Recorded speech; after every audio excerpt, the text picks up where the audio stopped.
Daily Bible reading, Titus chapter 1 through chapter 2, verse 8.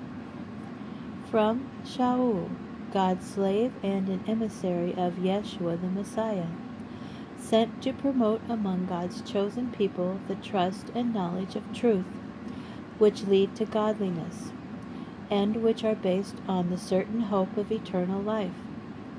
God, who does not lie, promised that life before the beginning of time, but made public this word of his in its own season through a proclamation with which I have been entrusted by order of God, our deliverer. To Titus, a true son in the faith we share. Grace and shalom from God the Father and from the Messiah Yeshua, our deliverer.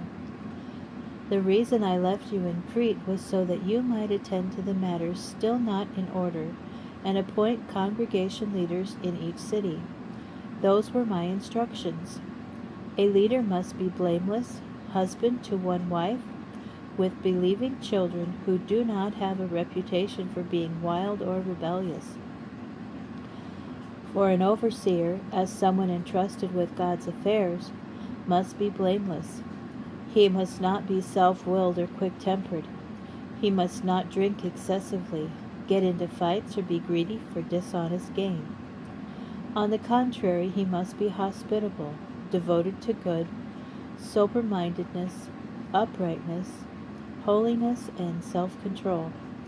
He must hold firmly to the trustworthy message that agrees with the doctrine, so that by his sound teaching he will be able to exhort and encourage, and also to refute those who speak against it. For there are many, especially from the circumcision faction, who are rebellious, who delude people's minds with their worthless and misleading talk. They must be silenced because they are upsetting entire households by teaching what they have no business teaching, and doing it for the sake of dishonest gain.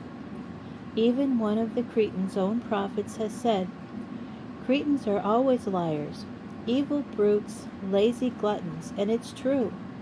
For this reason, you must be severe when you rebuke those who have followed this false teaching, so that they will come to be sound in their trust, and no longer pay attention to Judaistic myths or to the commands of people who reject the truth.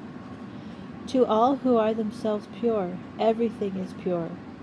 But to those who are defiled and without trust, nothing is pure. Even their minds and consciences have been defiled. They claim to know God, but with their actions they deny Him. They are detestable and disobedient. They have proved themselves unfit to do anything good. But you, explain what kind of behavior goes along with sound teaching. Tell the older men to be serious, sensible, self-controlled, and sound in their trust, love, and perseverance. Likewise, tell the older women to behave the way people leading a holy life should. They shouldn't be slanderers or slaves to excessive drinking. They should teach what is good, thus training the younger women to love their husbands and children, to be self-controlled and pure, to take good care of their homes and submit to their husbands. In this way, God's message will not be brought into disgrace. Similarly, urge the young men to be self-controlled, and in everything set them an example yourself by doing what is good. When you are teaching, have integrity and be serious. Let everything you say be so wholesome that an opponent will be put to shame because he will have nothing bad to say about us.